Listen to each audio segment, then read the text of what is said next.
Oh yeah. Oh yes. No, I'm not like what I would. What is on me? What is it? And no mind, no sir. One of the women now. What Bawelity? Bawelity. When my A.k.a International. Who might be treated by school. So you might have friend why is no why is school. Tip. Every might have salon. Only we do time here. No mind. Who I give one more. One. Maybe.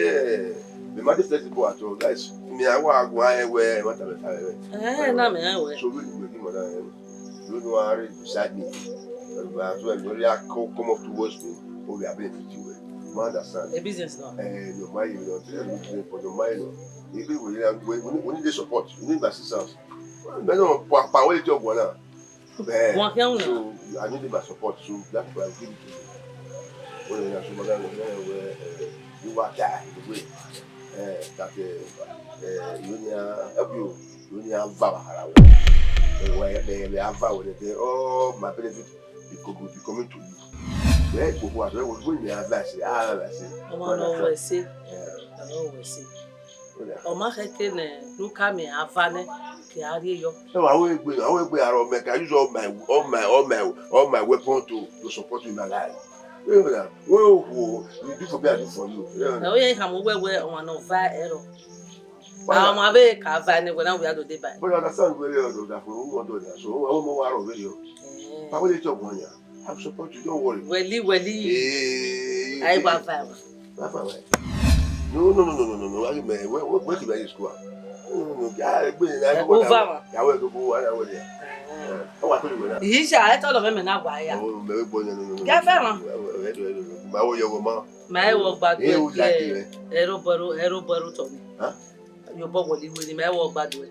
That's a good Didn't we are telling me what woman by Wellington. Nene me tea. So go make boy. You are not teeny. We're making a tea say, can you have a go say? So go make boy, madam. I will more go. Why would you want women know how I can act with him? Euro. I want go you agree. You agree for it. No way. No agreement for it. Everybody can win anybody. Well, yeah, what to win? You are the African problem. Remember, I bet if I want to wait, bet if I want to. I want to win. It may move well with Van and Woofer. Never other. Eva. I will not come in a car by another car. Equal. I'll go to that woman that you could take more than you. What my car got that women or what could be that the money could take more than you. Say, who are born and no born and I'm back on you. I want to win. Okay, back over you. Why? Okay, sure. And if I can you like, get on your very away. I can't more than me. More than me. You know they pay. You know they pay. What must go? You know they pay me. Where we die? Where you will do? Now your own. You will do. Now your own. Bonya. Whatever you do, that's what you said. Yeke. Guy. Ikuku. Gareva. Imuno. They do come and yeke back. Umakwe. Menia. I get me order. Ave. Eroto, erukun, egolida, erebaki, wa gba loku o. Mo be yesu meka, le ava we. Ma no kini ko e mu ki gbogbo. Oye kan wa be ni ya. O si. Mo ge biara.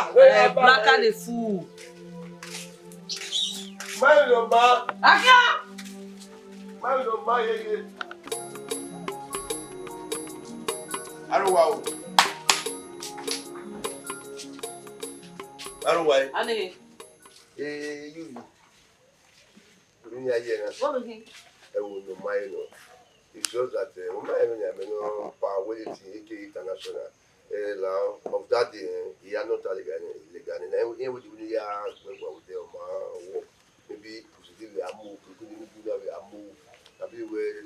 was so accepted. So for me to talk to you like that, he was the only one who was so we are what?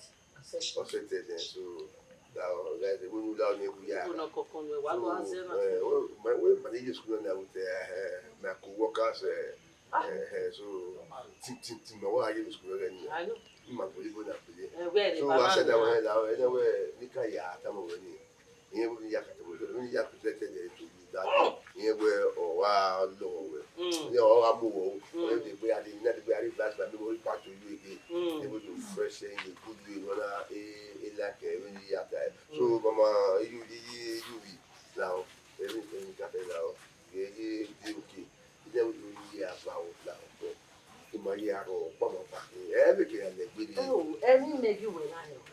Oh, I will know what I will get a lady. Everywhere we can love good at the area. You. Oh, my, I will take care of everything now. Don't worry. Look at my name, why you, Papa? If we quit, oh, I quit. Where are you? Why we quit? Go on, you go with them on the way out of war. What mamma, your mamma, what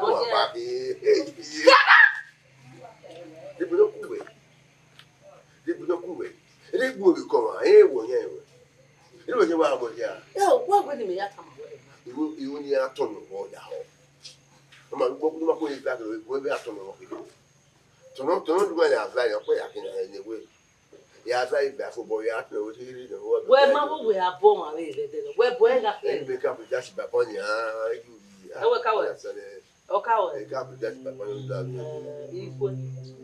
equal.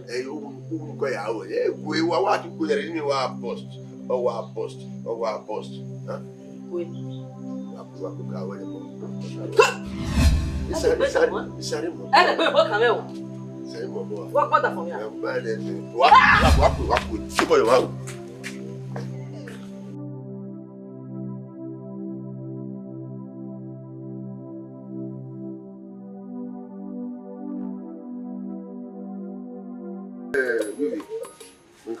One important information you was also that you only do come away when you miss when you come away back to say more than 2 hours you are going away completely but what 2 hours my go say that you never bring the moment never you have fair we talk once me my boy school so what call it 2 hours it's my time for imagine more than 2 hours in my go so what we my go say don't come where the we more at America more near the maybe I even myself even I okay ma yeah I know okay we are the boy who plan so go more the mulibwe ade then mo we gba do big man like me was say me like my we are do why again not we go body we go ma we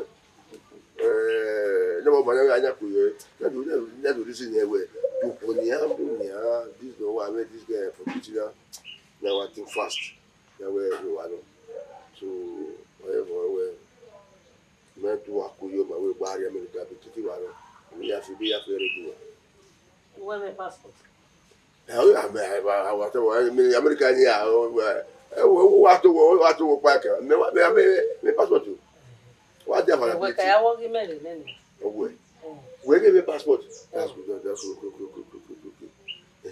avec gun avec bata na say avec chain na mo you that me ahia me kwa you like no man we I don't know why never we bu ade do me na make na yeah no ba I can't find it let's see my so that fine oh I can't find it there na my own if you don't o don't know how open I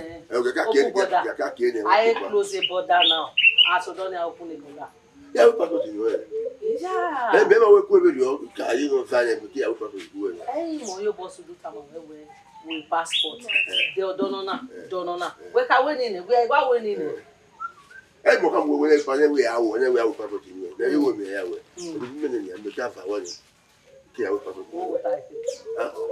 me ato me pauta international man a very close friend to Bikiti me why me tamu we na emi me we we obi ai wa we egbo e ma ri igbo na le je tan de won mi me ya da fa ki pa ya passport ki pa se passport wa de ni ya ne the passport dey there wo bi bata e chain wa be ya ne ma ri hotel me o we me wa to be me asa me o we mu go we ya fa I don't want oh we have to see we ka de go ka we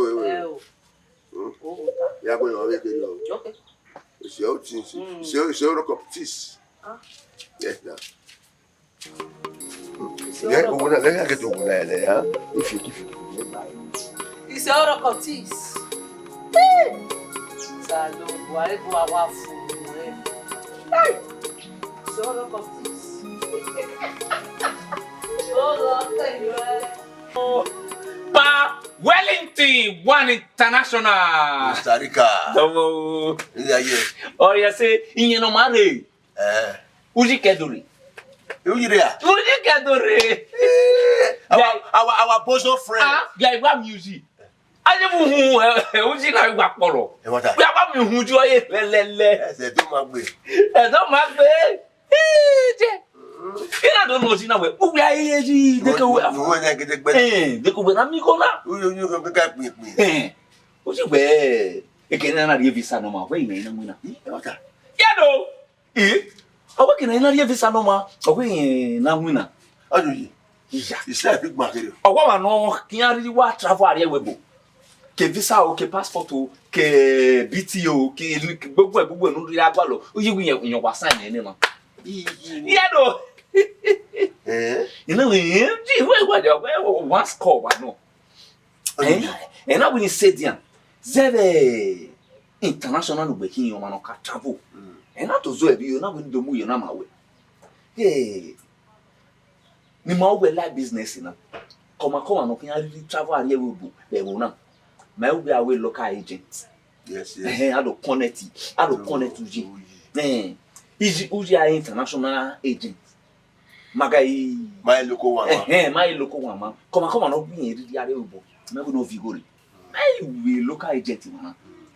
Na do mu ne iyo ma we. Unda we 39 years or we extend the way. Yes. Who are very big little Yes. We have idea where you are doing a came out here again. Give you a connection with again or working. Why ask one now when we idea here. When we idea here. Idea what I get one of us do by former document in the Caloni. So I mean actually we do this together. Yeah no. He go pakwa. So you want to travel at our webo now. Me je webo e ti mi a je webo. Ma fi ma je webo now. Oni figbe do. Mana ati ma sponsor. Ije mi o. We say. Ide so wa la re gbala o. We be wala. Dobo. Me je webo, iya mo ni figbe bo do.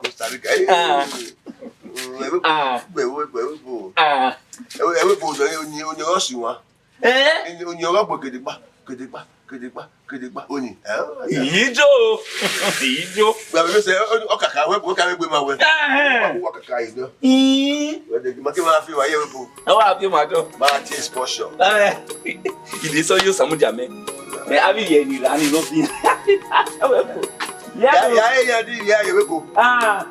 Amure. Sature vai go sature. Nele camera na. Man, I not from America. Not from America to Benin. Now 39 years ago. 39 years ago.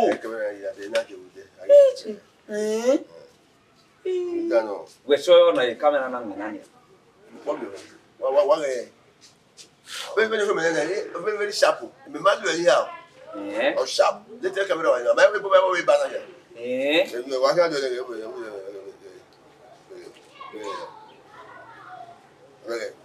Okay, ya be gbe wa. Ye wu na. Ye wa ga ri e da o. No wa ri ni. No ezuma. Wa ga zuma. Ye wu na.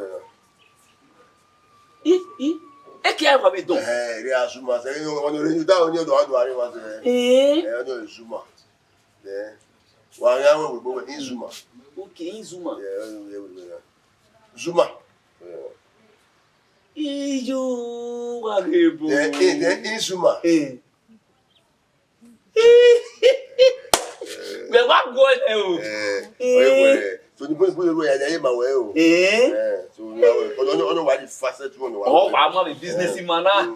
Ye do. But Samuel. Ọmọ e pa mi e ba. Ọmọ e pa. So ọmọ e pa na business e gida so. Wa ali ana si ai so wa fa ma wa. Ya last wo. When you have a friend, or where old way. Where my word and so I get by that this one. What a bag of yappa. What come I visa free. No more land to no more Libya for Morocco. It's direct to Italy. No more Libya, no more Morocco. Okay. Yeah, I live where I have ever. Our wife fly over. International. Ugwe besa.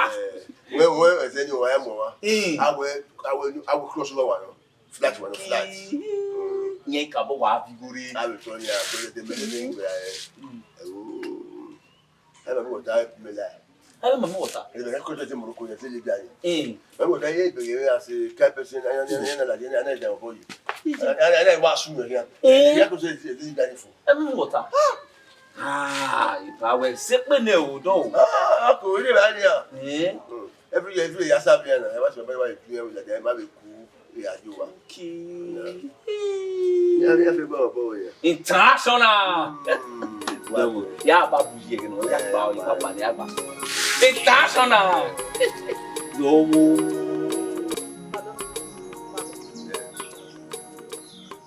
What do? Palagui. One able done now there. What you imagine we when we are Yes. My passport. The passport. Me do paye. I'm money. Even on Jinania. We passport in it. Like camera nania. Pawelity or mweke wibu. A transport in a camera nari low. A flight or larry. 39 years in baby wibu. So 39 years a camera najina. Or Tinyawe. So just minute so I will have to go. Yes. So I mean you passport is 3,000 naira. Yes.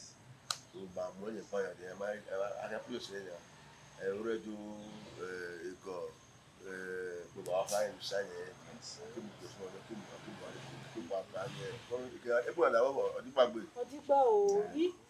so wa ko na mo ya original ya pia Bemwe ana mwe bewe bo. No,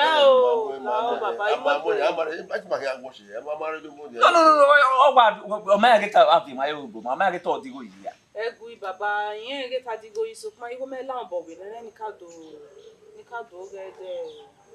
Ma you are the body. Afi akwe ti a do ro. Yeah, I feel like we're boy. Mo yo to ya ju wa ya di gore baba na. You worry. Well, that when I don't know about fear me way here or me ayo go bude baba. You may you there. Never you there. Okay. Mama bu. Ya mo ayo boy over there. You work with. Ile o. Ya mo pito na imu do never you. Ama ya le was ekpe. Ino go wa ya so bo. One family 6 p.m. 6 oma idese ge I think my money. idese ge yure aba ijo bari ni yana I feel akwa. Ba ma de gbinu ba won abe na We money. You go be the camera now. You go know. Yeah. What prefer $5 $1.5. Who will go abroad? Abroad for free. Abroad for free. Italy, Belgium, Canada. Ido ṣẹlẹ̀ yẹ o. Yeah, when a time no. Yeah. Why I feel good. Yeah. I feel good. USA, yeah. Belgium, yeah. England, oh. Free visa free. Along. I'm along you. Oh.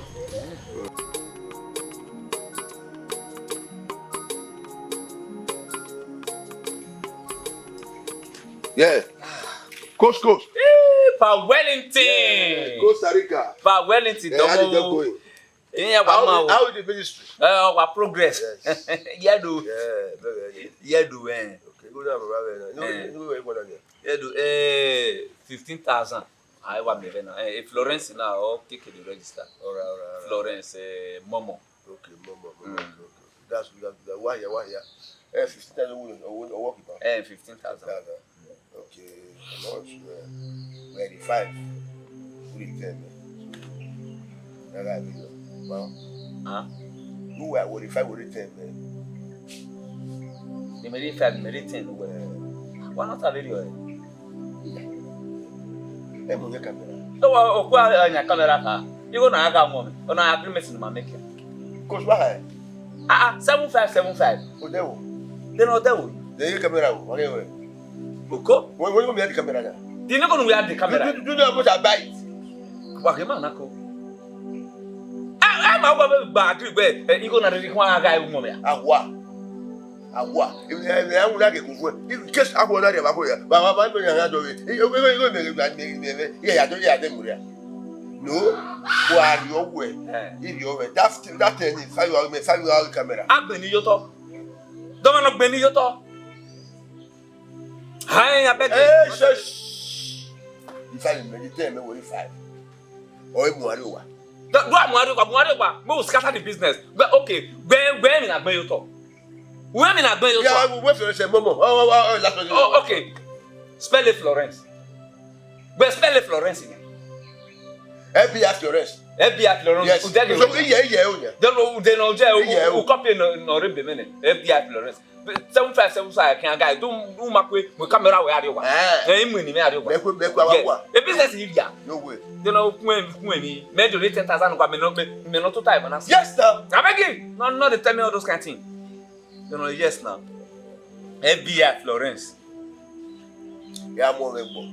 One more webbo. Yeah, my camera we are more webbo. Then all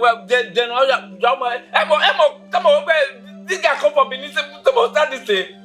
Yeah, more webbo. My camera. You don't stop here. Yeah, stop here. You stop me. No, tell me say you want stop me.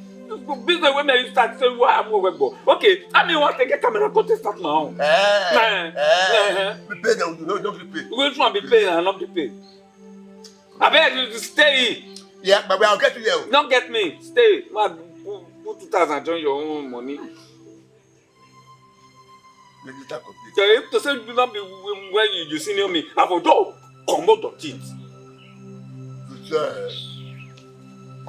Becky. Don't worry. You man. I beg. Spell Florence. Epa Florence. Epa Florence.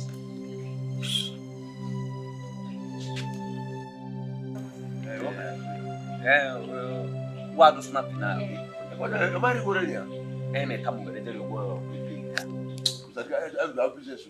And you don't mean that what do I fake here? I will let me understand. How when you be over Dominic Benny, you be better now. We're not good one. Okay. And you know, yes, now. Near Omo, we did Benaya of them mostly. You're number 1 year. I'll number 6 now. What's your year? Okay. Oh, are you okay? Let me make baby tell me. Interview every continue. The continue. Jerry. That's 5,000 meter diameter. Okay, 5,000 meter. 5,000 mm.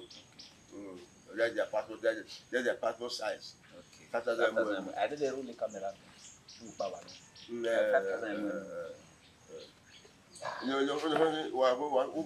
going one way? Okay. Pose. Ekinobo, you also talk. Wakinobo, video. You Germany. I like. Go closer to the breast. Okay, sir. Yes, we will forgive No, you go out directly. I had it very name. You go directly. We will get directly. You go be your go say. You go here, you go.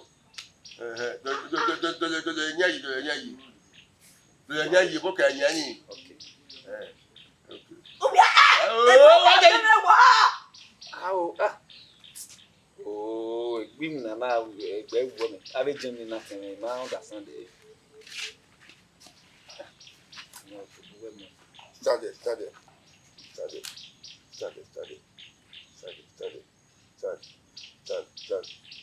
Yay! What did it? Money. Yes, and you can get book away. I've been People post a few book at the press to everyone, the press to. Okay, that's the more. Oh, Germany last. Oh, yeah, but we're good. Yeah, 39 years in America. Canada, I will tell you. I'm not this. Jamie, that's a 2 weeks time. Yeah. We have hope. I where you have that fact of them when we pass on here. I think, but get them with who Yes. I got to send a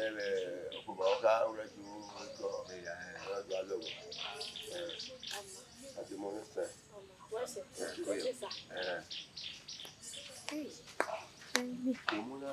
Oh, you will win more. Germany, my money, say it like your money. They are there, which they will holy neck. I don't do so. I would walk with Mona. I'm way. If I'm more, Somebody would we are being okay. We will buy. Yeah. You know. You can never get one again. I want to get one. You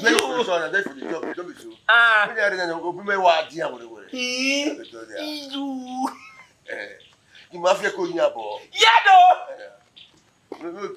Mo give them belle. Yado.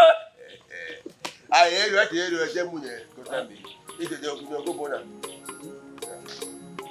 We mo. The for baby. We te wa. We te wa we re de ko. Ai ya ko ke ana. E bugu to bo re ko ke.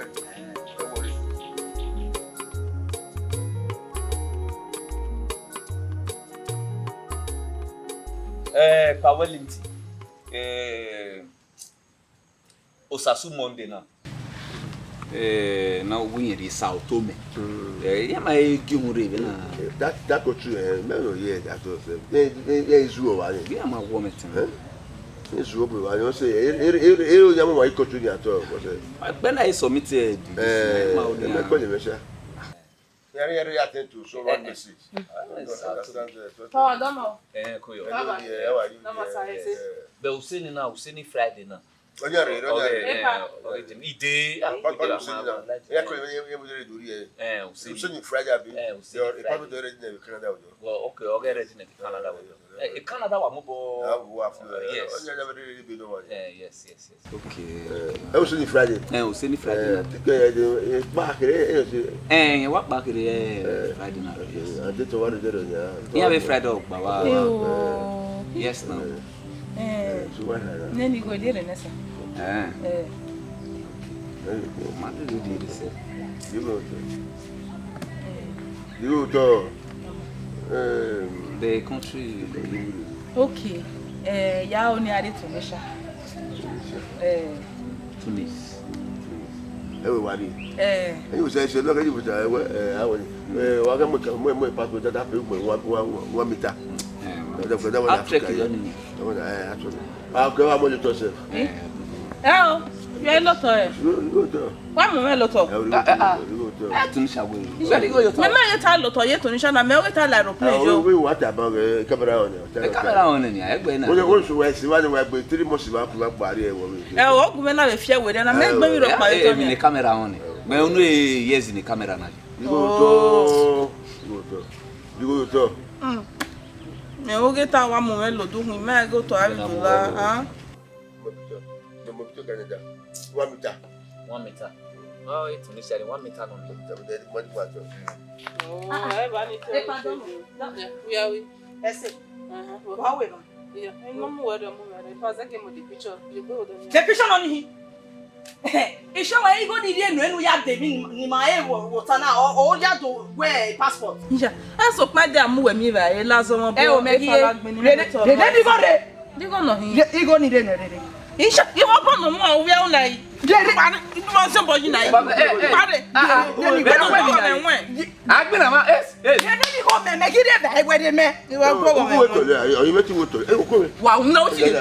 Bring the money, come back for you.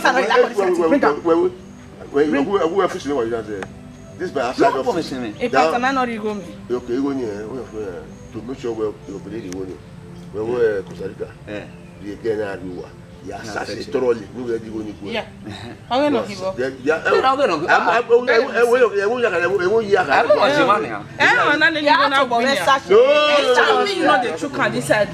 you like to add money for them, bring money, come on. Walking. I don't do here. Me, I thought you were a Modia out of office. I beg. About you want to do yeah, I thought you were. Yeah, I thought you were. Sorry about that. Yeah, it's my office. But with that office. Everybody worry about every person. All you go to go to it. That boy, if you're talking, I'm looking at William. When you don't go anywhere, okay, I will let it like that. It's better to tell matter. No? They will know where you were. Jenny. Yes, that's a wow. You were talking with Tunisia. Marry, where you were, you know, 3 months. Yawa, when you were Gilly. Talking about you. You will talk about it. You want I have a good union. Guess you have to know if we are going to talk to the boy who are the boy who was there. Why was the baby doing it? Why was the baby? You know, let me tell you. It was it. Oh, I didn't remember. You're the family. That would go. And what you go? Get out. Who's such a Amadigoy. You go back where you really such a say, man. You go Pama de Pois.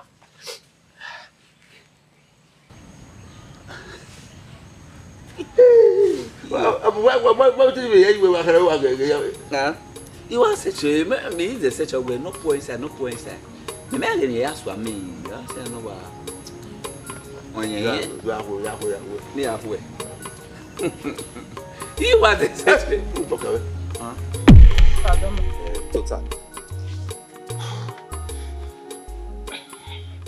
Mowe na ti weri. When get carry veteri about 1 asun ezona we. Yeah.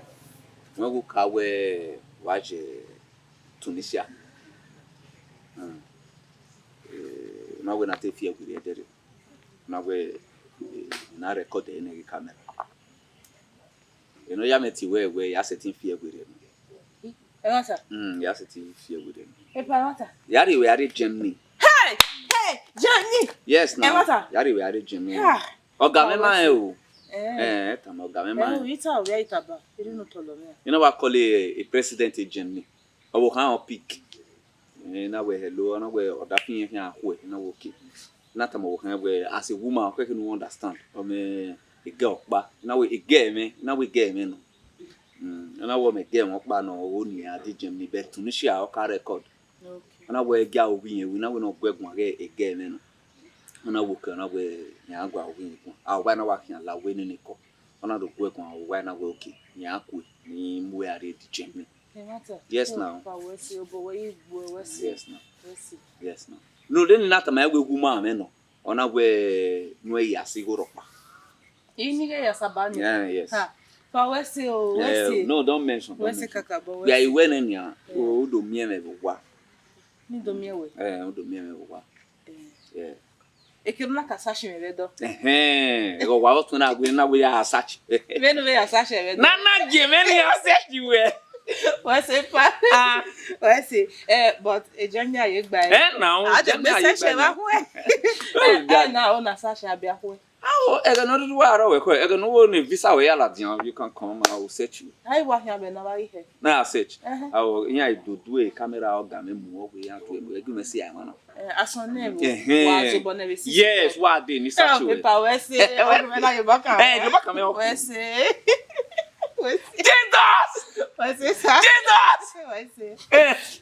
Epa, Germany. Now. Hey, what's it? Oh, my God. Okay. Yeah, pay your total time, I guess. Jesus! Damo, sir. Oh, Damo. Germany. Oh, again, now. Oh, my God.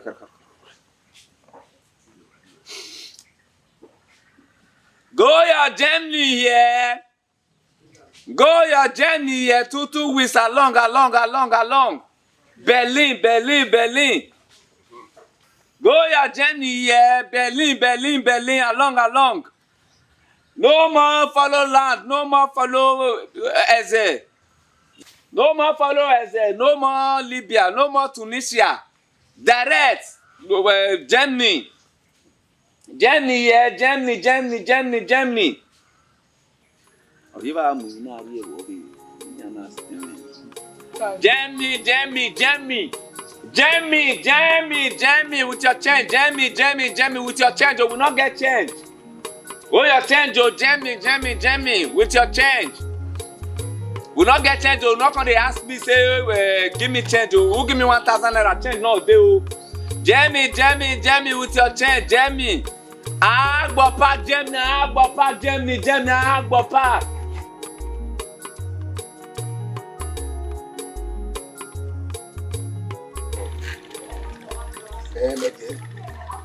We were in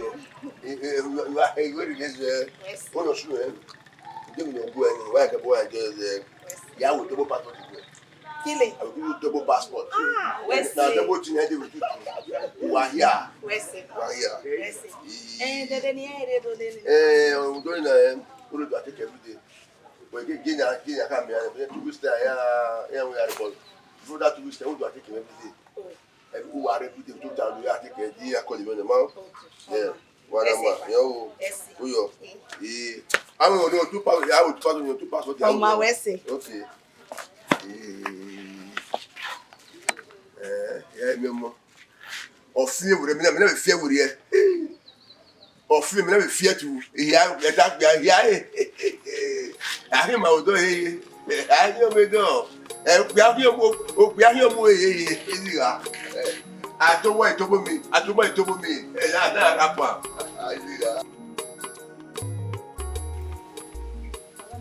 my dear. You are right. Yeah,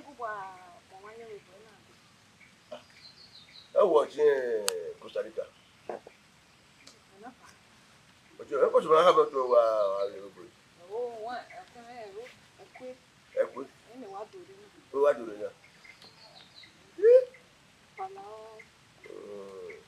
What do you know? Yeah, I'm going to Costa Rica. Yeah, man. What's your way? What would I? What is it? What is it?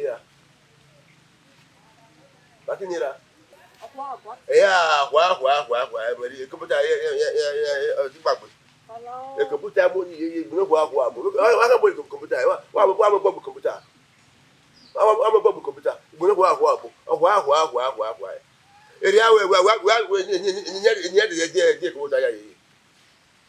but you come to the computer money,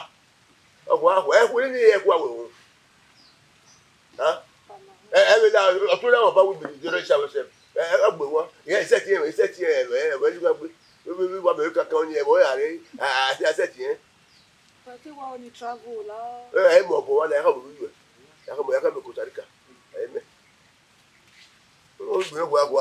a computer. I'm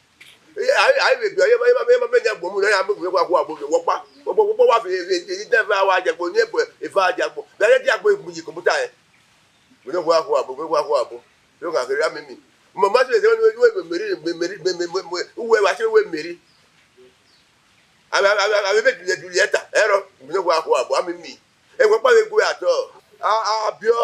what? Area where no wonder to no wonder to have here with and when we Costa Rica. A boy to Bunovia. But we never have to yourself. If any that one will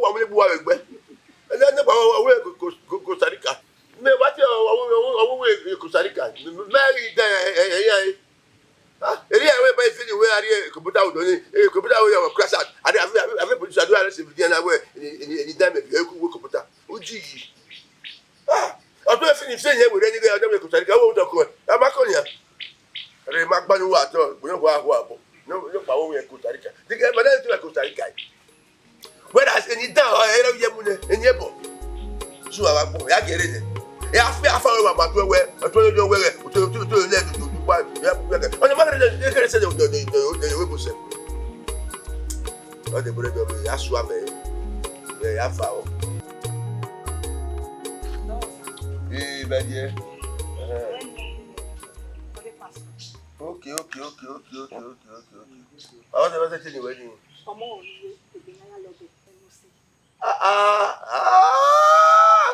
Ṣé ní tagbe ni a wo ye ni a? Oh, no wonder ya wo ni wa te ve na. E o ni na ni tagbe ni a. Computer ba reject oni se. Computer ba reject ni to do tagbe. Where reject? I wa pe the computer se wa be we computer we blood of Jesus. Oh, tagbe. I we people when you tagbe. Tell me president what say. What we be na go we go na be what time about? Mo we be na be mo say. It's too long. You have me go say. And when here fa? But tagbe. When we dey alternative. That why we are. On that way you appeal already that you why you tell me that why you boni. Although we on that time that would have we. On that way that I can see me you ba. That's why omo without the egbe without the what type of? Okay, yes, omo egbe. Abbreviation it. I want to know where omo egbe that's all. What you where omo egbe? Oh, you married it. Better but why for you why go we sha. 3,000 a car. Yeah, I my body. What be? When so na fire everywhere. Anything go be sha but if you help me I will help you. So everybody people everybody go to say to me. Why the rather able to one with phone people work. They not me there. What people want that president of them that work with us. So yeah, I work. I can buy one call you. You are to give me to call direct. Sharp.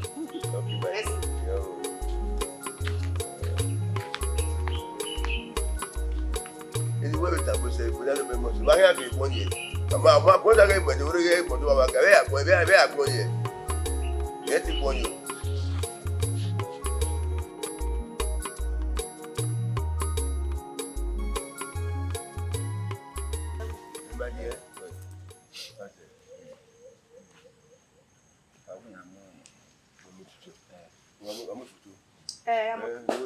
You go where? Yeah, have it to 3,000.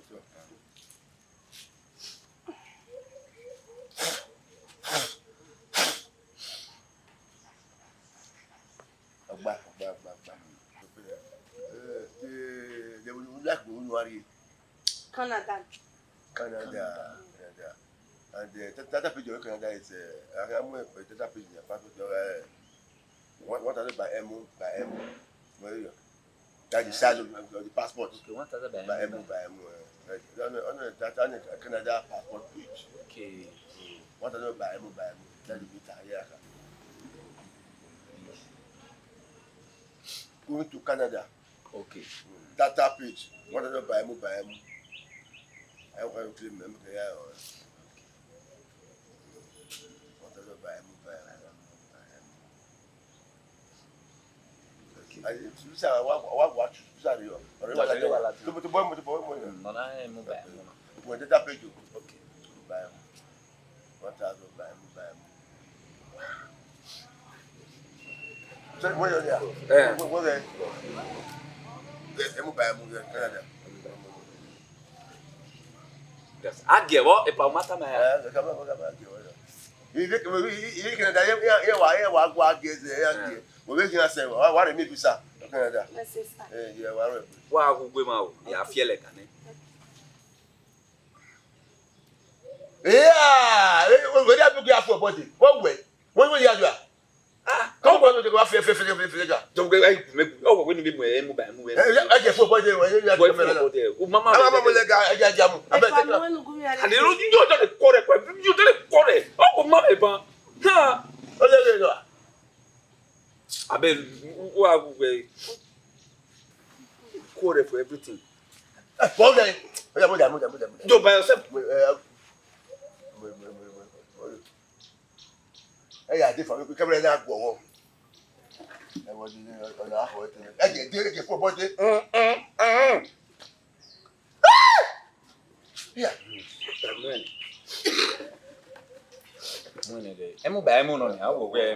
Very clear picture. Picture clear so now. Very fair picture. Baimu win way. What baimu? Yes, now you come down. Very fair clear picture. Yeah, go mate go. Camera, very sharp camera. Yeah, now. Ma ho wa mutia. Yeah, do. Every day yak way. Yes. E camera we na 39 years old. Oh yeah o. We more we out by. Wa go ya o. Epa-Hold-Ya meti dem ya. Okay. You no pay. Uwadiae say.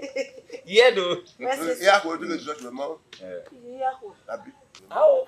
Yeah ko regbe o. Why ta we akwe? 1 week wa no. Emi na mu emu ba mu. Okay. I can sign the job there. You go committee there. How? Ije 1 week. I can sign it. Me we ka 3 days ni o regbe. The go when ni born it one. Oh yeah, boy will more. What's it? That's it. Yeah, we are two together. Then stop. Don't know how to together. It was good. No more saying.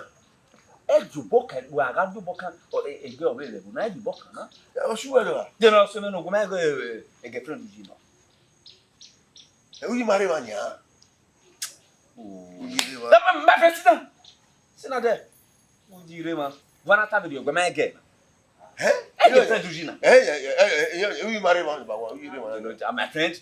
No yeah. What give me? We. Hello. Women you to see you make the metro here to see. I better not try yourself. I told you my okay. I'll stop you. This man will no, sit down. No, who you go kill you? Who you go kill you? When you see the international agent. Oh boy. I know drill me to that. Sister, we are coming to go work. Hello?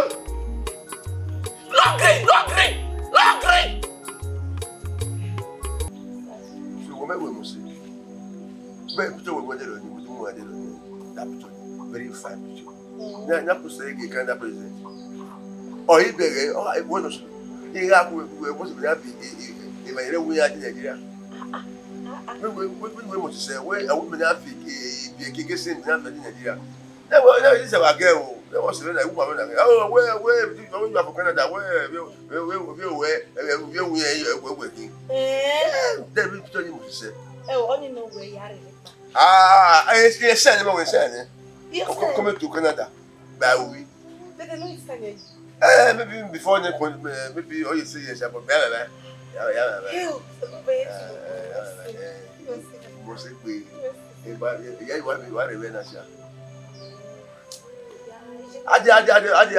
work on the babu.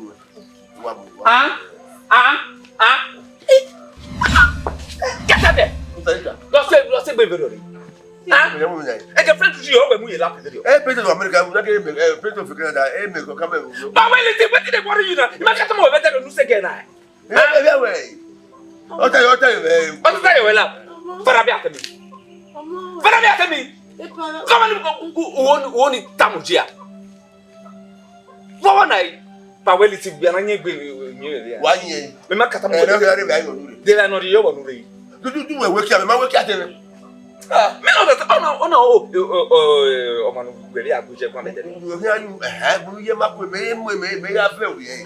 This man will waff about. That are they don't know about him. I forgot commodity. What man I? We here about it. Make me for one. The iPhone winner. Ya call you time. Ya call you time. About international this thing. Who should we over me? Then you do what's any body? I try, we be more laugh. Can no say that one. My register, I'm seeing you. We have what do you want that for? What's I know that because my friend. Who you man here? I beg. Not try again. No way. Nonsense. Madam, you ma ku me ya. Maybe I am. Not try again. I tell you, I will be try you.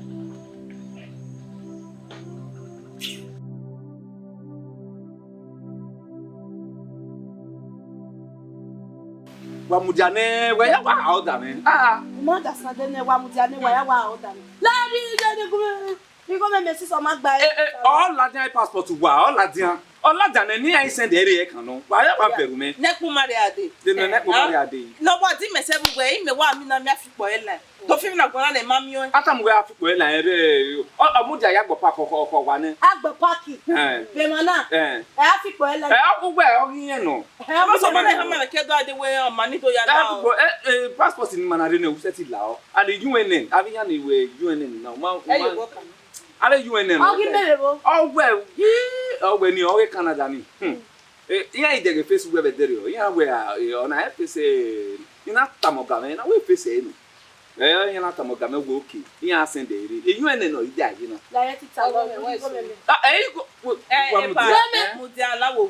When I never maybe easy when I we're connecting men of people and me not doing anything. When they walk, my passport in there. Every time you put that the never. Yet, you're going. Now, what the one what wow, and by one kill if I want to talk people, I beg. What the one why you know why that day you want on woman? How you going to Basina? Why you get ticket here? Why you get ticket? But I get a ticket. What time? What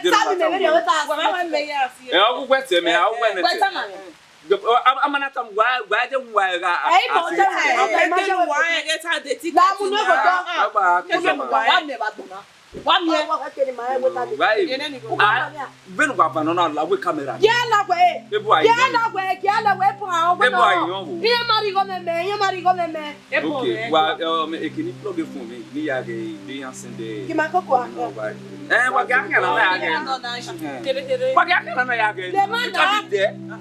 can your con now? Oh, Jimmy, you can be there. I don't know. Take a time. Go say.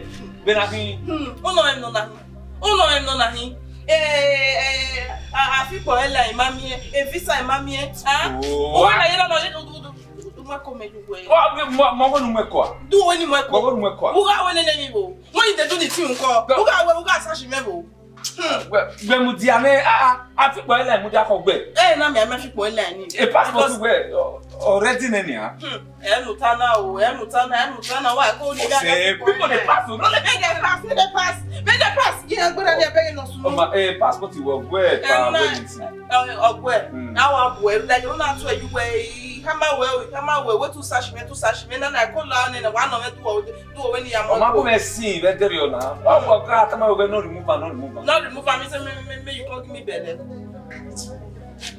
Oh, where Pawelity now, a passport to work with. We're not going to go down, get away. Where your mouth, where? Each I went in, I will sash me, get away with your hammer.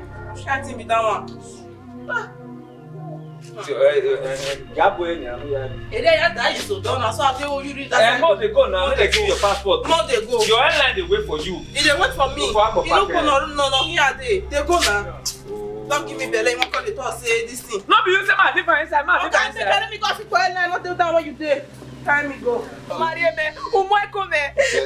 You two pound me like fufu. The passport in me. The passport in me. Go a passport. Hello. Ah, the passport in me. No way. Okay, no, you go. No, passport. No, from Now you for talk. What they ask you, baby? Then we at the action. I bet talk. One of them in Manari. Yeah, what? La passport is in way that. That was here. I was there. Oh, I do ya. What taking it? Yeah, how we are doing your passport now. Give me what you talk about. So do you know? Bro. Go ahead, that's how long I don't work on it. On our way. Oh. On our way. Igele beg equated them way. Oh, my una win. Baby passports. Do the passport. They don't was on business a passport. Now we will you. They will win on anything. A pattern A pattern while immigration was here. I don't understand that. They understand. You international education, never be local communication. Yeah. Okay. What can they? I will never tell you. Passport now. If I send you go, who when you? The passport. What you made them understand? They don't understand. Immigration wa na yan ko. Local immigration, we not international. Yo, mama, Zingbe. Which passport down? Who you say go give them? Mawewe. Man, who you wa ba? What's any kind of Umagi le mi okwo we ni mo ko na. Girlfriend me we dey am. Okay, tuni we no. Kwe mo na de kwe mu we wa. Kwe mu umari mi o ma dun. We le yin. I look one with here. We don't understand it. We understand. That's it. Where worry?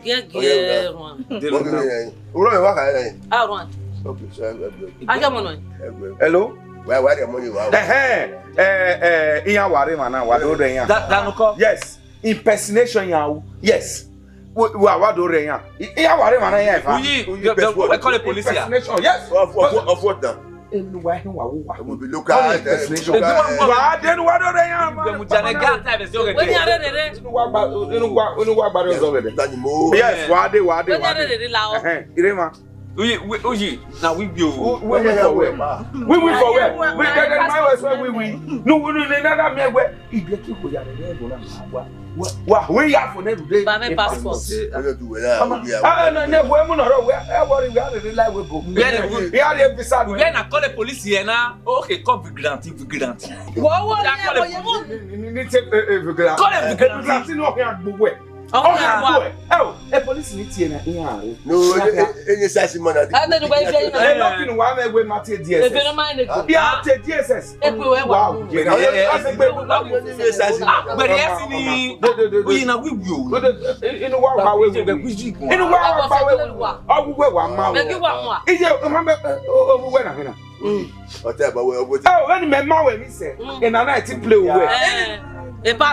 passport to Martin. No, I have done. Local agent man. What day go what? Call it vigilant. What then I when you call police now? But call it vigilant. You better police. Every salary and money. You happy matter. Very happy matter. No, you do what you want to remind me of. Oh, why we don't.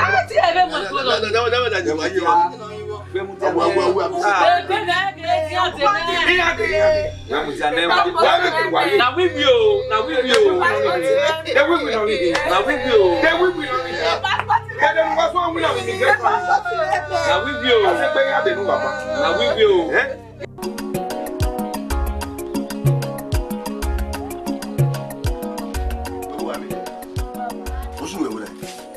Baba wasunu yi.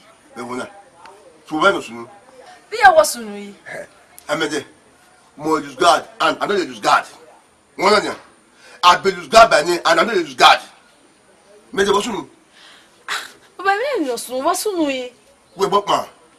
Baba ma bokman, igba tele gi ame. Ija. Wale ni ene we ojo we jo we ado kama we wa team so agbe so we wona he. Baba ma we wi ropa. Baba did you know zo no eti ati ma. Ke ahweni ya ni ya. O we lose God. Lose God. Lose God you. We eti lose God baba. Ge ahweni ya. Ya we not your man wan say. Ge ahweni ya ni ya. Ija zo no. Ama egbo ma wa. Ha. Baba go in and come back here.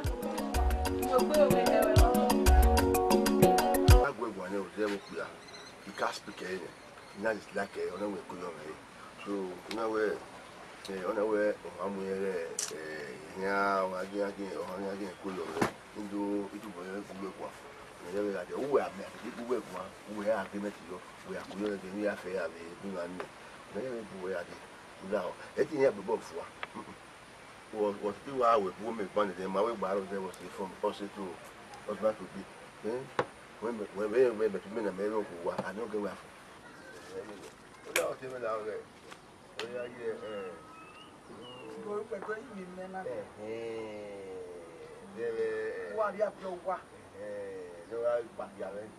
Ele ya gbé bọ̀ mú fún ayé never.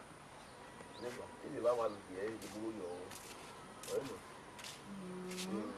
Yẹ́rì àkókò kàkàbọ̀. Pọ̀ máa yá rẹ̀ láì gbé bá. Call you. Call you.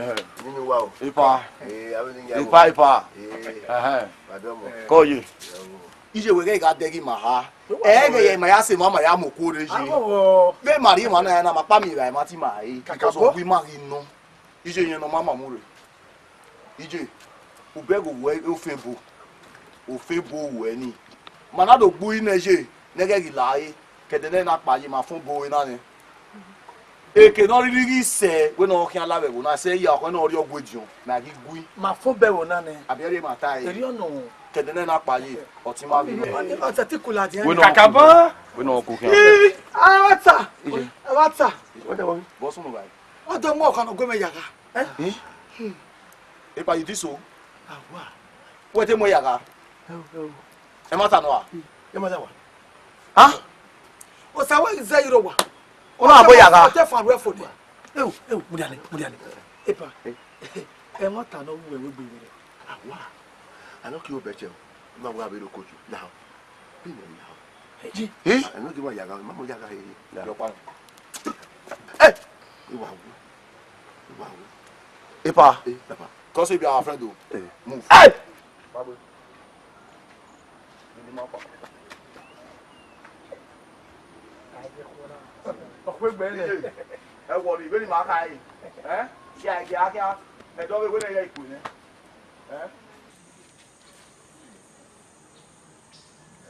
Go. Clear. Oh. Down. Jump. Okay.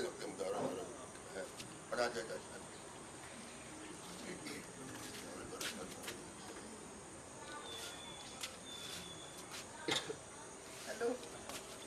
What is? What is? I'm going to say come. What's that?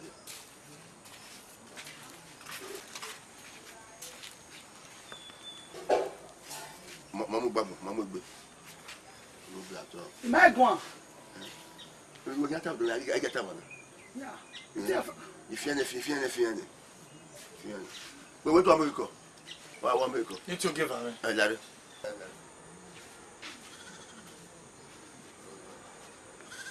Yeah.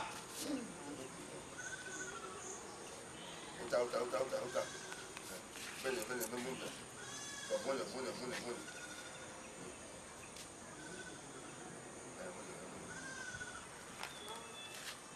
Comment dire faut body.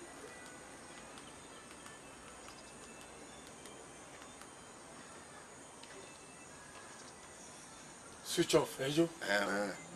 Okay. La me. Be no major gwe wa pe ti o keme ko. Awa boa. Ego ya do. Aho gwe ti e la ho.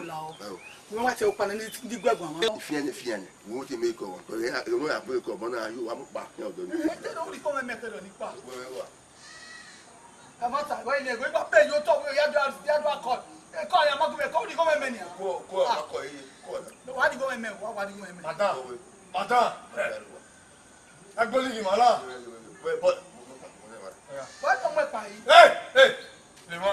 Wa di go me. Le mo la. Wo mo ti gbe.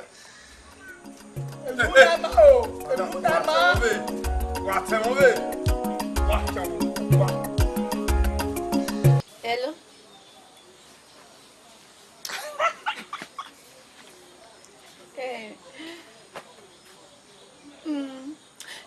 Didn't wait then.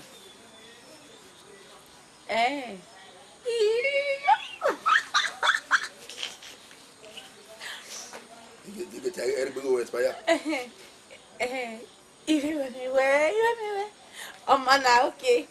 Bye bye. Oh my God. Bolo go na. Iko me phone. Na phone. Ta gege dero. Iti wa gege ro. Lare. Bolo go. Jigwe wa. Abia wo. Jigwe wa. So go. Bolo go na.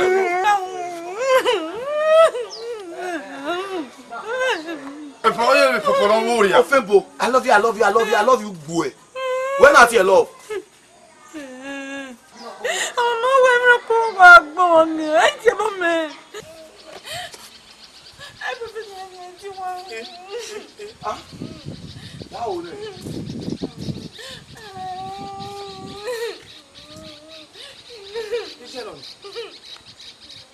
Mudia, come here, say, hey, bring me. Hey, me, come here, come.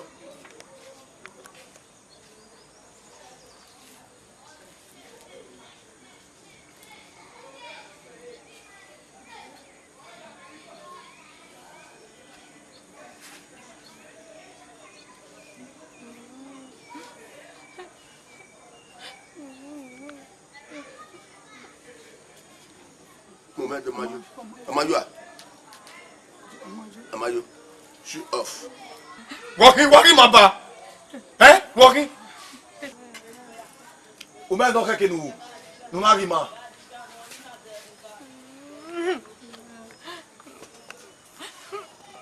Non, l'eau fait bon là.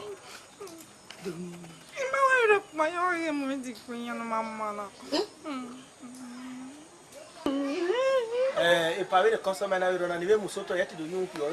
Ok, mama. Não para aqui. Madam. My dear. You go and make why make it come, 15 naira. My dear, the one year ago. You go away, I do go. I go boy, my boy. La wa gu ba de mi. What can make away? One more digwe. What can make na mo digwe?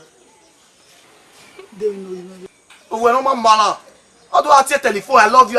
Where me. Love the telephone. Eh me wa digwe pa.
No yadi.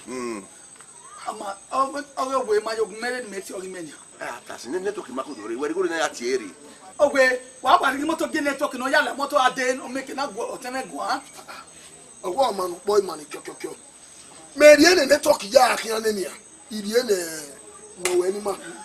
Gbegbe ni me we gberi no ya de. E du we abe ko. Gberi no ya de ne. Ye mari ama ba ke di go no ke boy. Mo mama mi go moto nia. No ya de network. It's not coming. Yale. Oh no. You go ni asa to why dey be ipa. Me se ti gbe igba sa se na network yo opa ya ti o ma ikodo re.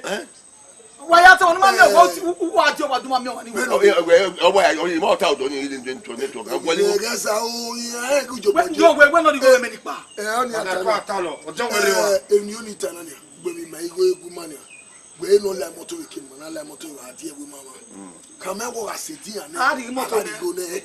No ja de. You stop up networking. I'm go get a Talemero. Near do peg up when you carry one see every name. Oh, ja. I don't know the yalla motor. But don't see me got in and make another trouble. Why are you going to make it come?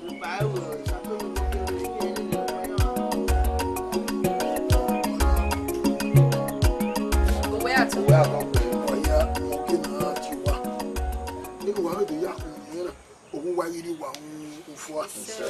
Any matter, you say, met you what?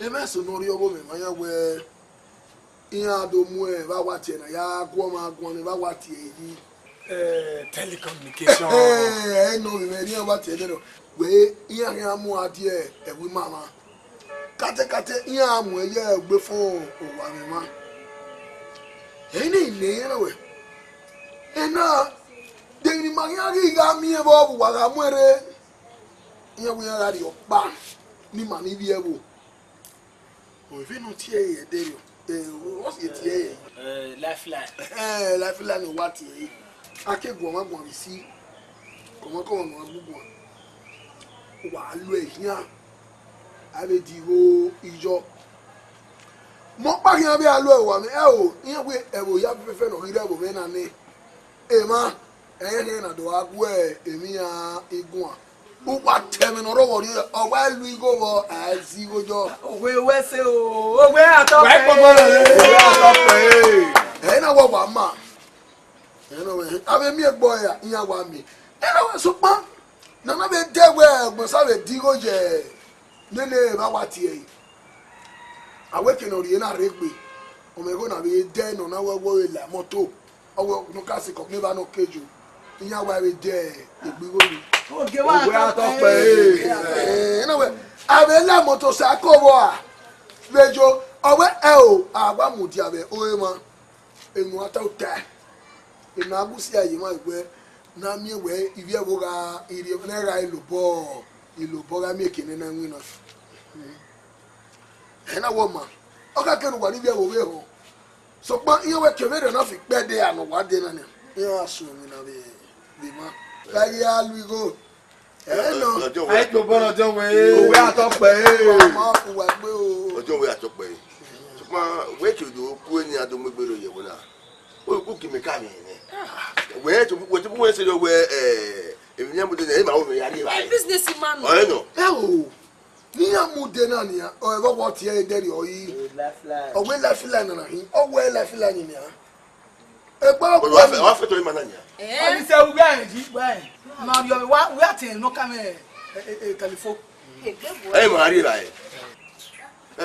me ka me we uwa godo wona ku ma e wona de se bo yo ni me ya ke mu me pa bu we adu ase ko no alu e fun we wa abeda da o park mi for o ge no ji o se ti ga lu ogwa ma mo no fi ogwa e pa wa to pe sa do apapa se wo na ni ma e lifeline na e ma ken ga lu e bo na no we no go edo ki opa nu godo e ri ono ona ma no we tara e ma mu di aye no agwa lu go bo o agwa wa no we asope e ma wa lo hian lifeline me mi ma ti e bo e ko na we ko we u ka bi obi e bo na owe atope you can go if you want to go wa we say Epa atera ni temu lelu wa ogbo eyin ore ko ni wa o ya date ni e ko me teme e di ono but ya go ni wo do eni ta you know awobo I know we are mo pa abies Bakliford.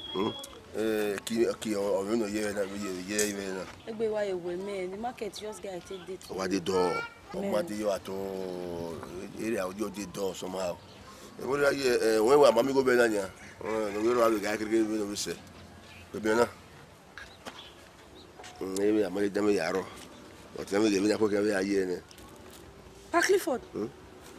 500 upon all. ama say ina igo mare ni igo ro ni area de do market do now Onto upon the dance why the dance since I will go ekebe ni wa fiere si 500 why my salary for today. when ke we figure say igo laria o fe ko akanya Bakliford. you wait for nothing No na. no for nothing No na on e man na energy ani low we ya refill get as e be na. Abies ik aka wona anaka kun go ikari go no de yi ona na igo ro be na we ya na da what do we we fit be na 7 na at least to is the biggest we ke fit kebi I was special for you malare malaje ania o kana we maka we wa tele be speaker on ori ania e akle mania de on malu we na o se ne we na pese na ego malare nia ya me will we am speaker wa ko nia malaje oni ma de malaje bo talo Bakliford for 6 money 500 I don't try. Did you know video? I know come again. Truth. I know show again. I know show. How you gonna give me 500? What here go the 500 me? Wa wo gbe me ni gbesi. Address. What you see me now? Denia, why you just give me this kind of thing? Oh, you get as it before now. They will do me have you when I wear.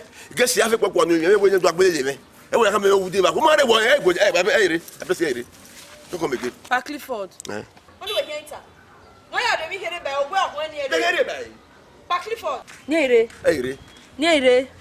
Nyere. Nyere. Pa Clifford. Come over Pa Clifford. When we hear how we may be. Upon everything 500 nyere. O man and mommy be wa ko. They show they wa ko. Don't have me 500 na we hear the gbere ni me Pa Clifford. I'll run you. Pa Clifford. O man and me show wa ko na no wahala. 500 Pa Clifford for everything. So I be me. For everything 500. I be me. Boy, I play my way. You are stupid.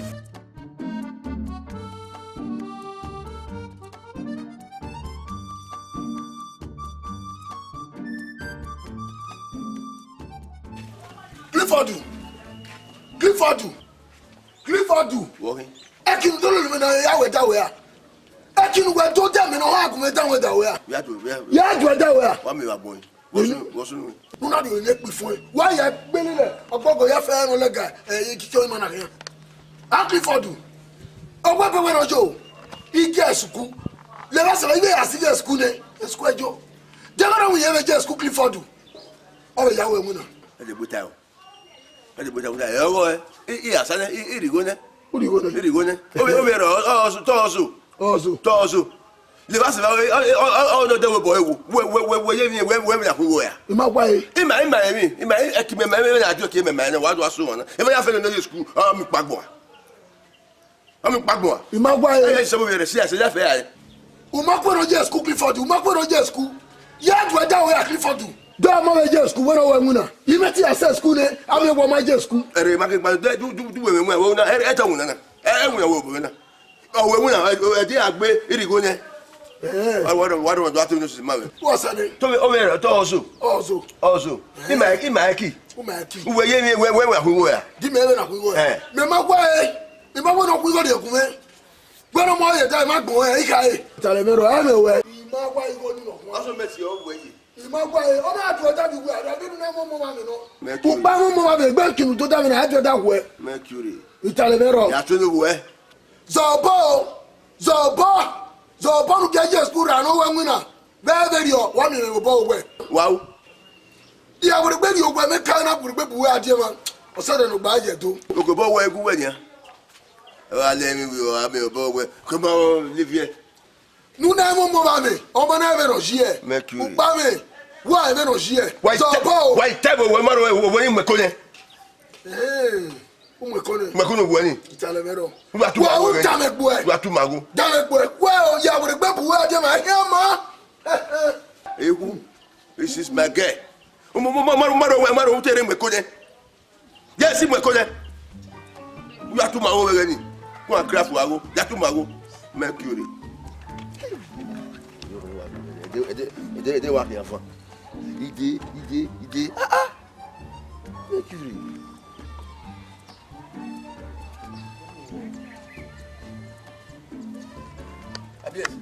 Pardon. We are okay. Huh? Let it walk in fun. Ide. Bala o egu egbi mara me. Moya ya ti mu na we na. Mercury. I bet what I. If all my joints they pay me. Bo maro me ya here me. Moya ya ti mu na. Boy, se mo na come say we it's point say we tire. When you because we no fi ke be le here. La wahia yo na ware wo do ba egunuru la de yare onu adukun la yapa Epa ye ti jona ye gbe mi ame goba la wo we ti yo yi Epa egui te oni track we wa but na re pa o ya me we ni do block we wan wo ni egui ha so na o wa waste video ekran we na we me kwali go kian ni akobe ati o wa ati dem fefe o wa ti yo wahia no waste na ni maria me workers day na we have public holiday ni ma get take holiday la wo la ko la wahia wa ma igbere ne ya dukun mi e wo ri pa Epa no fit. Epa yeti, Epa no fit. I no fit go there. I gbe ma me go ba now. I gbe me go ba Epa no fit. I can say where we have too much in Yes. Yes. Without we feel where we quite the legal no quite don't be fake be. Also now do you now I will look for that alternative now. Yeah, Mercury. Yes. I go get away. No bullying. We Epa. Better. Epa me severio. I gbe mara me. Me severio. Huh? Yes, what do you come? Epa, you me severio la wo. We me ko libo here. But it dey. Yeah, balance. Abes, jagba. One way. Abes, tetembo. Di magba. Epa no fit go. I no fit go there because I dey dance. Epa here ti jo. What is yo? Yeah, other alternative. Yes, I know what I will do. Alternative. Epa. Come severio na. Iwe gbe mara me yeti go ni mi ni we ya gba alternative ya.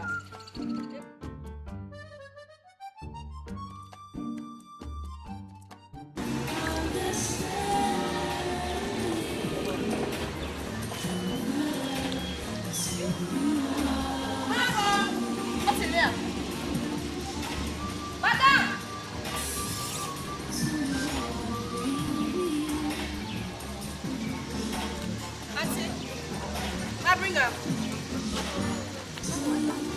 100 naira, not 50, 100 naira. 250. Collect 300. Baba, get a civic. Where are you down? Okay.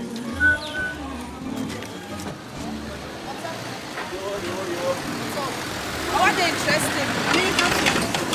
Jackie Chan will post me your way. Esther! Sister me! 40%. Ross! You there? Huh? Mama! Are you there? You there? Wait. Okay, Ross!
Yeah. Oye no mi ya que no confua. Amono ya soki ya ma. Baba leki na mi otome. Amono ke no family. Oye no mi ya que no confua. Amono ya soki ya ma. Baba leki na mi otome. Baba leki na mi otome.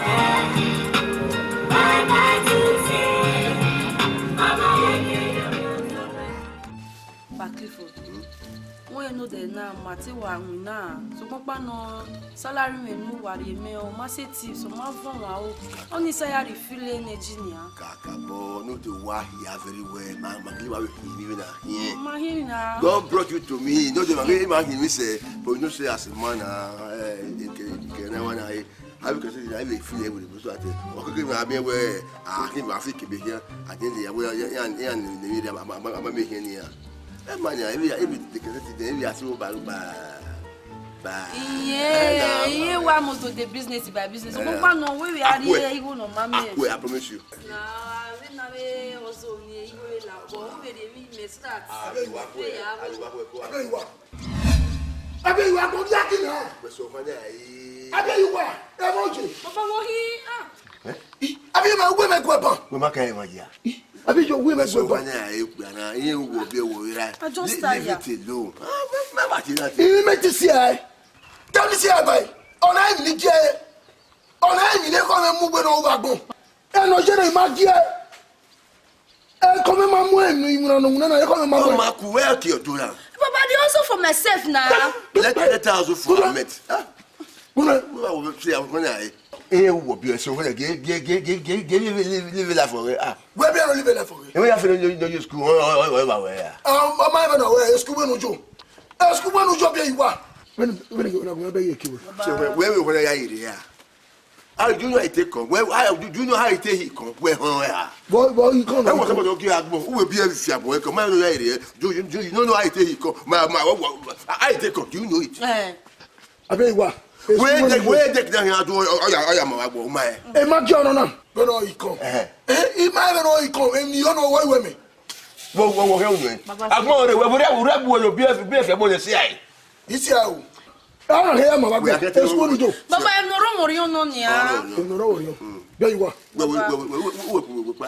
we pa ka ire mi ne itale mero enuri na eni oga bie baba me bon dancer baba se ya me bon dancer wona afie mi dare si ire mi ne si ai o bere ma ku ire mi ne itale mero we ka mama ere gbe gba ere gbe ki ya o ro pa bi omo ha na kini o agbo wa gbo si ai ire mi ne yo me le re ban wọ́n fa àwọn owó ẹni máa wẹ̀ bọ́n tó gbọ́ mẹ́wọ́ ilẹ̀ rẹ̀ bọ́n mercury idiot.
Very tired, yes. You need to have Belelu, you know. Yes, now. Mercury. You must say, I was don't believe me. What time of book is in the eye? So where they are. Have it, Sonia. Ask anybody for the streets. If I go out be kakabo, when he had buried to Yaki, and you tell Yare, Imezanzoto, you know. You know how to dance very well. And you to Yaki. Mercury. We say, Abies. Have it, Sonia. When I tell you what, but not be, you know. Oh, God, the more men than Yak be. Okay, don't worry, let you. Oh, Dominic. Why master when now? Don't anybody ever now. I to go dance so. What am I doing to be? Let me teach how. Oh, you could be. But I was women was stopping now. You want back. What have you go? But one of us will try you one day. So we master here. Yeah. When me why you win. We can what? It was the flexible. I know why my only do. I try why you test. I test.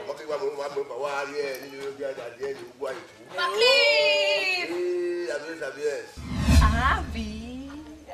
Oyomi. Wa gbo lo yin. E so ti lost. Uwadiae we. No, Uwadiae we o ni ere agbe. Ni play ere agbe maka bi mi we we ni. Oyomi. But then we go ban yan. You understand? Oyomi only dey ma we be passing me. Wo ka bata. When I dey. Only say e go nyam. Me tell me where my go occupant here. Abies. Space not there o. Abies. Yes. Ya ni ma we say na dey na ba. What will I do with Iba? Away. Oh, ma we na be ya agbe.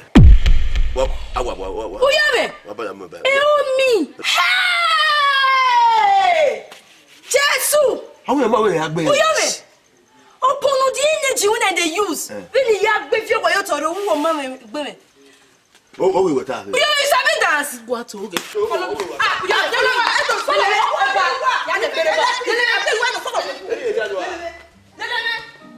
Get them my Abies. My Abies be wana. So you want to buy ori. That is when you go rekere. Make you wa you ah. Iri ela when you go ko ya do pan pa. O me no to gwa lo. Give me one, just only one. They say I make you read. Get again now. Give me one. Can I one eye? Yes, that promise say make you.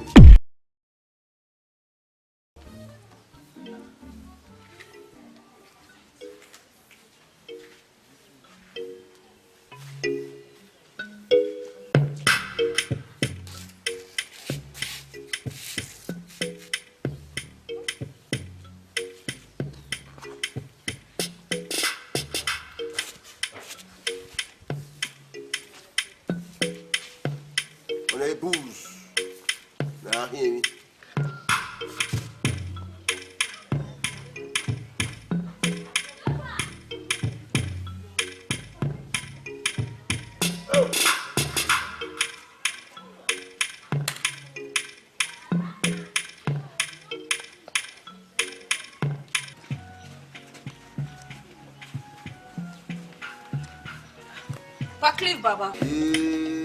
Abies. Cliff on. Why you with my pa? No level today. No level. No level. Level. No we akpa nesin. Ele Riazadi ayeke na to. Ele me Riaz. Come on to me to Riaz. Riaza. But Cliff on no need for Riaza now. We know what we dey do. My bag be man. You get need to got to Riaz. To me to Riaz my dear. I step na take you up. When step on your off, you have to them when I do go one thing. I understand. I don't put follow now. Okay. Cliff. Oh, come to Riaz, baby. Mama. Give me the step, man. Cliff for step in if you know what I yo. All right. Mercury. Correct. That is step. I want the Kerala. I will. Yeah. I will. Mercury. Stocky.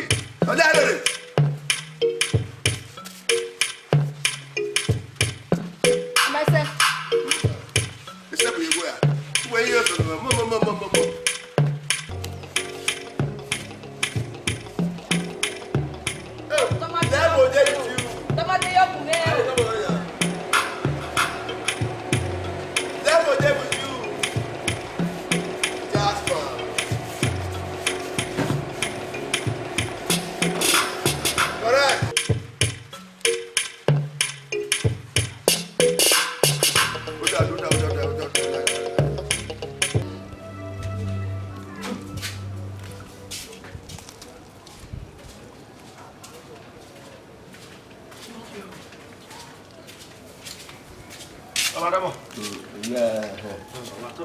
Yeah, would. I do when you would about it. If you have a bow. I was sorry, what can I hear you? Sorry, me. I'll take a matter of or what I could. Any affair now walk in the good one. Look at where you know, Yaboy and Logi may I came here where waving away. So, now woman, man, in the beer, man of going for. Take over death for me. But when we are when we are out, in that theatre, again, Muso when you could not me on Amateur, or you would ya 10 years a 10 year really. Also, when I can, what me where you go with you. Don't know the book on it here before. It's the better than me, why cooking me. Maybe get about what I may be have a composable. What we are where for now, go, sir. I put up. Yeah. Mamma of it does. What you can do? I mean, I have my work at this one. So now, when I like it, I got it. I don't why it also said, where in the million I would carry enemy where you can watch your boy Nadia will no me not be. Oh, I can many where me bozo any work and many.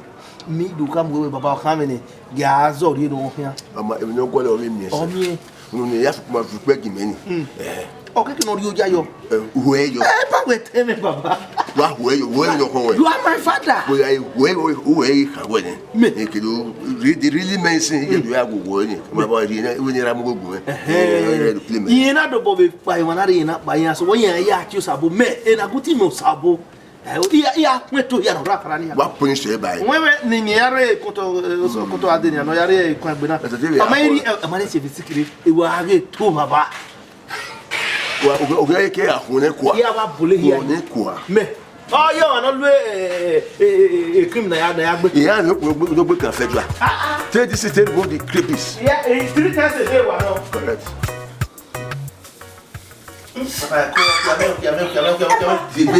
Okay. Papa fait cool. Okay, I mean.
Baba.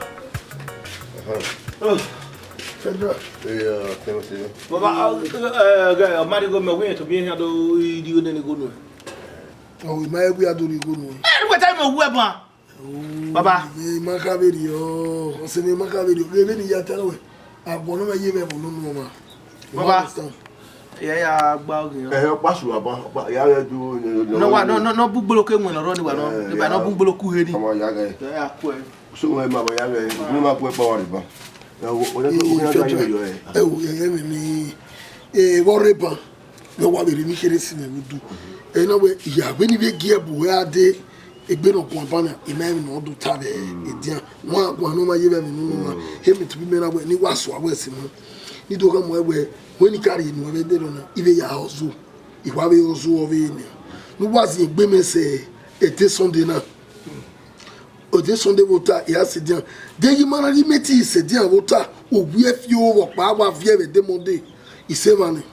ya koyo e mo kana we wo tubo e we ngore medere ofun ah return mama e nyima na se no go aya dele na ya ba wo e o ihe afeli we ihe afeli we nuta yo ma we se o mereba ya meti ya rewe no je wo o se ya ni le ya rewe no je are ni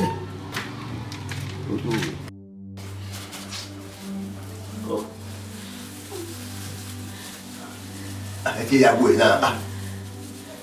Baba zo ni de dai. Dai.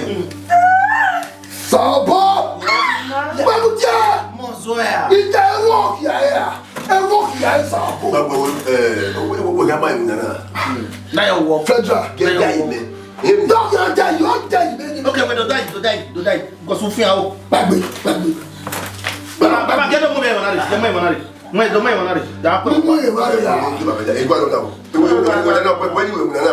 O temi ya tu bo meje ile no ya o ma dai o ma ya be ya no le eri o se gbagbe bo. Yes na. O ma ya bo we. Bore mwe mana yi. O ma dai go ya yi. Iyo sa ke metero. Bo bun we. E mwe ko kon so we mo dai. Da fo to ta ma so. We a no le ni na. O ma dai mo so ti ba o le bi e very. Na mi na do wa we do. Yeah, dai. Nyo baba. Na maketa we mwe. E mo po we. Yeah. Sabo. Yeah. Sabo. What are we? O temi Fedra. The grace. Ora na tie bo no. What if you make job? Sabo, say. Very like. Give. Oh, say na do tell baba I wan comot in. Sabo, wala onda ene na ta so na so na gbagbu na no dey be bore ne de ne ota ni na ke de lo ni mama lesia mama lesia e less na o wa almost so less there I will call you oh my god ni mo pa I is what I want to say now. What is that water o say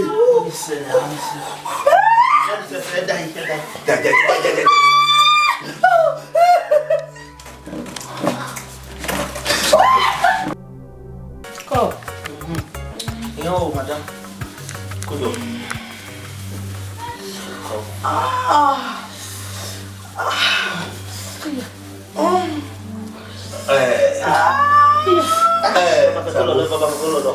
Sabo.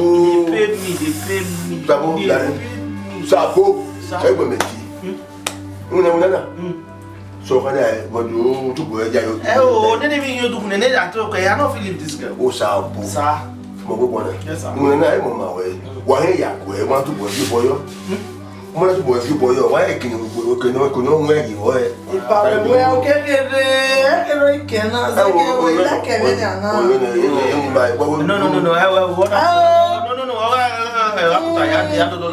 Sabo. Umuna ma we. Epa watile o kekere ni re se ki e. Oh, no me we up. May you walk now? Sir, why not? Ipa lo ni na.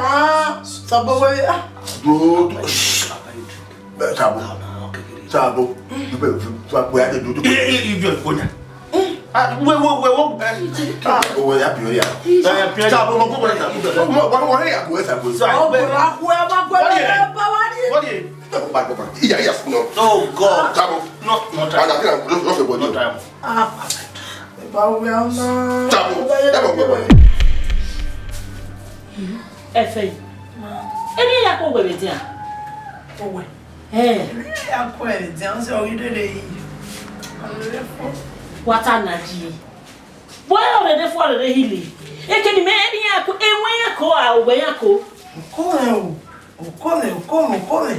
Eso fani ya ko we no we fo. O ya mu we dia. So fani we fo. O ya mi ne we wo ikare ne we dia mai we ya ina di bo ka salebe. La wo do yo we ya ro me wa matan. The ije no bi me. O ma se do na wa de to awe igade la o pa si ya ni awun ni egbe ara mi ne. Ya de do ato we. Ije no bi me. O ime ye ni je na me we no we ki we se do no we. Lao, eri wa ya ko we. Dala do me ni wa na me na me la won do. Oma come ayo. Na me ogwe. So far we fo. Odo we do kwalo ma e ogwe joko. Kwa na yare. E mo wa ke fo. Ikale. Come. Hey. Kayo. Mo so wa me woke. Come no come wa gbale yare. After all era ije. Aragbare se do gbe iri ara ta. Okay. We say no come ya do me amaka we. Now again we back na baba shibu won ta we nge and then ni wa la. We ma work. Iwa. I hope you do me. Ma say na relax. Relax. Come. Mo we na we mo boya. So na one day na tun na no me na no wa be pass we pe. Mwana ma ko ni ako we mwana ko we ba ma o enwe we no ba we make de fia o be no no we me ya no yari pagay imesa mo me ya le me ya se so me awe ni me pa isu ma o se me ni ari owa me ya me ye kama we se we mu se me ni adi owa ni me ke na adi akini ma ni me na gwa ni go de go we o me awe ni me pa me Ugun egwa osia ogba. Wo ni na ni osia ogba. Wa ni me. Pa ri no me ya fe ki to ni yare mo na. Mo effect. Agbo me. Look at it. Give me Look at it. You give me agbo ni ave yo. Igba we ri wa na o so da so you but the party na ni a. Me ya se na me ya be character we ya. Limit the noise. I say limit the noise. Mo gwa ba mo yo we go yo ya do ya ba wo wa ere ra ba bo e go yo re ma ba ro pa se gbo ma italian si e me na mo na we era na nu se ni e ni ari owa e ya so wa na that's what kimeni do na ba e kime wa ni ya fe ni dele o e yari ya me mu gu na me wa mo gu ro a so te di mo go ma ba e be ra na ri wo gu ene u pa wa re eri ka e mana wa do se na yuru u se na yuru Ama ma po we ka ma ro mo na ro ma gwa be me ha I will check the second leg George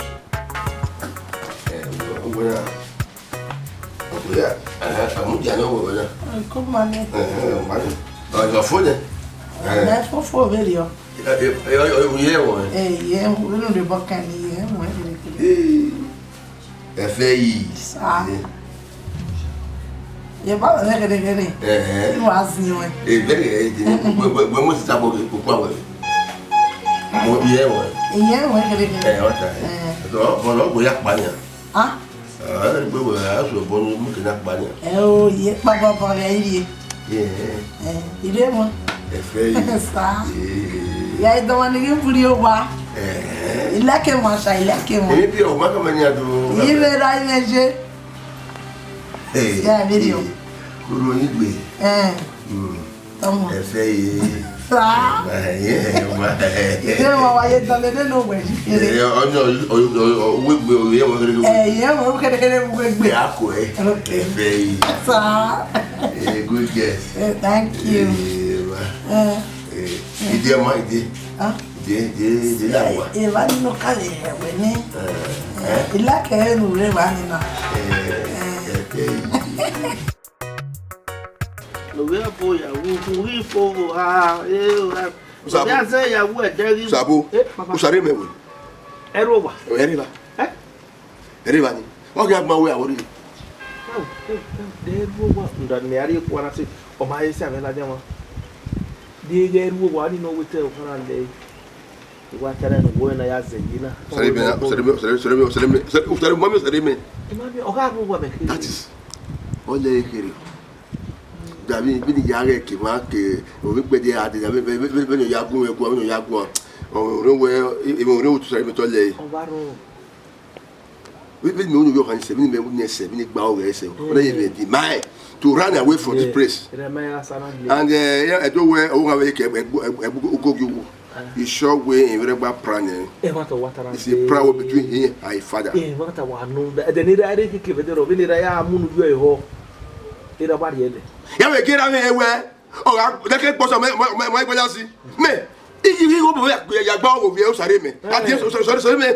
He will run away from my house. Yeah, I me. How do you go with me? Yeah, we are here in federal. I think we are coming where we are federal. Oh.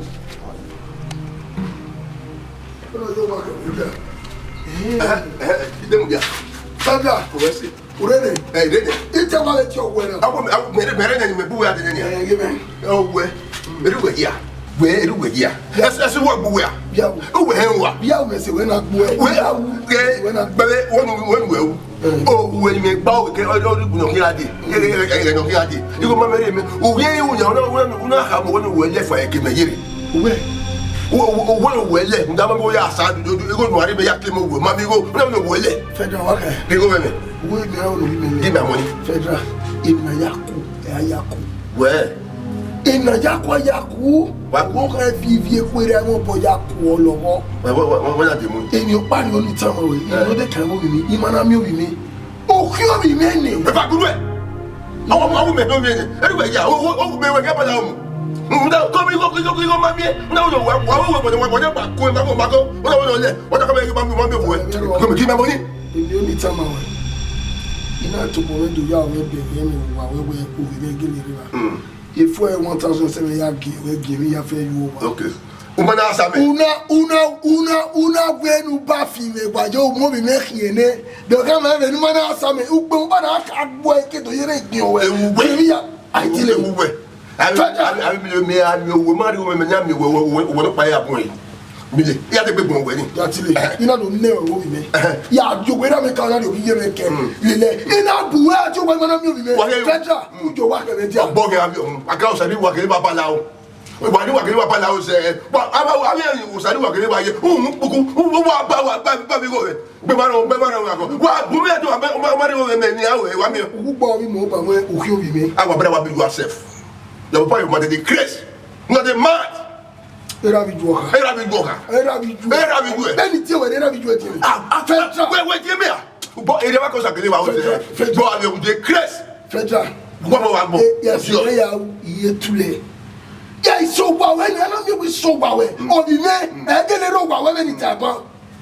Our cousin, you baby, you be money letter. Because I believe I can say, we're money letter. Who are going to say? I'm money letter. My school. Money letter, I know Federal. You go away. Don't go away. Yes, well,